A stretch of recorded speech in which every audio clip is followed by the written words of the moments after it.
All right, hey everybody. So if you didn't see the news, we have been told that we're going to be out of school for the next 4 more weeks after this. So I haven't heard from the county yet about exactly what that's going to look like for us. So I'm not exactly sure what it is that we're doing next. But as soon as I get more information, which I'm supposed to during this week, then hopefully I can pass that information on to you. The goal is that instruction will be able to continue. I'm just not sure exactly what that's supposed to look like on the county level.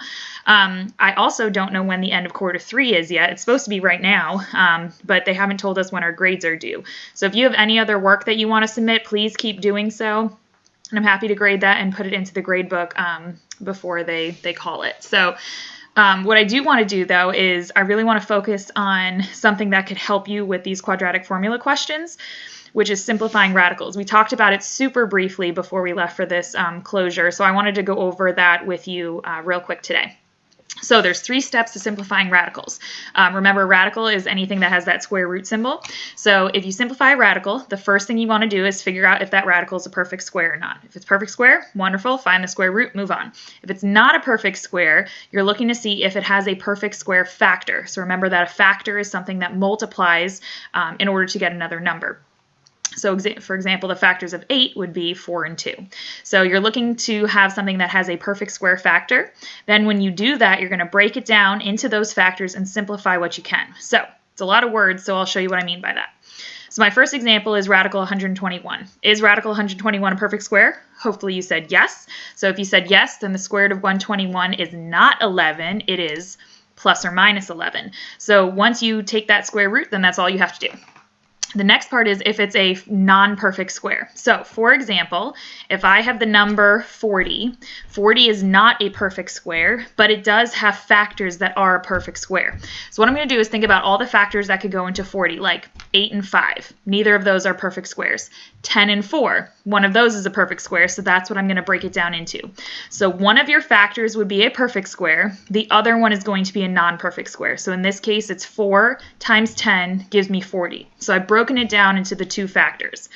Then from there, I'm going to take the one that is a perfect square, and I'm going to take the square root. The one that's a non-perfect square is going to stay the same because the square root of 10 is an irrational number, so it's a crazy long decimal, so we don't need that. So the square root of 40 is the same thing as plus or minus 2 radical 10.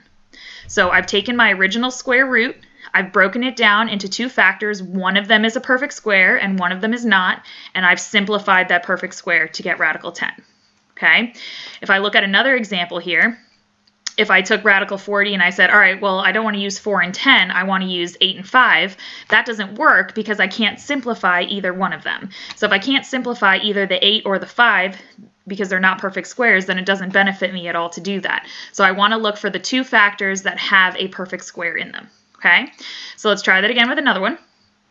So I have radical 28. Radical 28 breaks down into 4 times 7. One of those is a perfect square. That's the 4. So when I break down the 4, that becomes a plus or minus 2 radical 7. The radical 7 stays the same. Okay? Same thing with radical 75. The perfect square factor in that is 25. 25 times 3 gives me 75. So remember, 75 can also be divided by 15, but 15 and 6 are not perfect squares. So if I have 25 times 3, then I would have 25, the square root is 5, and the square root of 3 stays the square root of 3, so it's plus or minus 5 radical 3. Okay? Now if I had radical 13, there aren't any factors of 13, it's just 1 and 13. If 1 and 13 aren't those perfect squares for us to break down, it's just going to stay as radical 13, so there's nothing else for me to do. Okay? Now, if you didn't figure out the largest perfect square first, you can still get the right answer. So, for example, if I look at the number 48, and I'm like, okay, well, I know that 4 times 12 is 48, and 4 is a perfect square, so I can figure that out. So if I do that, I break it down into 4 and 12. The square root of 4, hopefully you will tell me, is plus or minus 2, and I still have radical 12.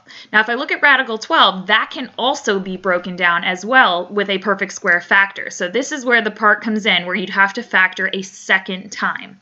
So if I have 4 being simplified into plus or minus 2, I can break down this 12 also into a 4 and a 3. Again, I have a perfect square factor of 4. So when I have 2 and 2 on the outside, that becomes a 4 radical 3. Now, that was 2 steps in order to find the answer. There's a faster way to do this as well.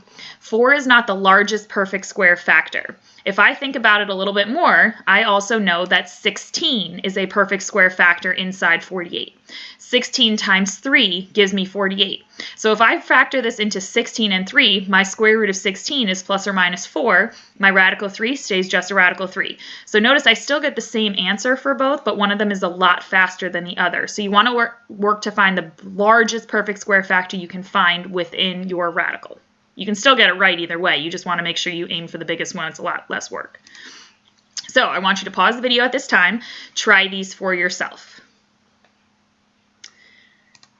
All right, now what I want you to do to finish up our practice for today is I want you to practice with what we did yesterday with the quadratic formula, x equals opposite b plus or minus square root b squared minus 4ac all over 2a. And I want you to do that color by number that has Olaf on the back of it. So those questions on the front are your questions that you're going to solve with the quadratic formula. The biggest thing I want you to remember is to make sure that those are changed into standard form. So you want to make sure all your terms are on one side and it's set equal to 0 before you fill it into the quadratic formula, okay? And then the answers are on that right-hand column. That'll tell you what color to color in on the back. The simplifying radicals practice that we just did will help make you find the correct answers for that because you are going to need to simplify radicals to get your correct answer, okay? So I know it's kind of a quick little lesson for today, but I'm hoping that we're supposed to get some more information today on what it's going to look like moving forward, being that they did announce that we have 4 more weeks of a closure. I do miss you all very much, and I hope you stay safe and healthy, and if you need anything, please let me know. I'll see you later.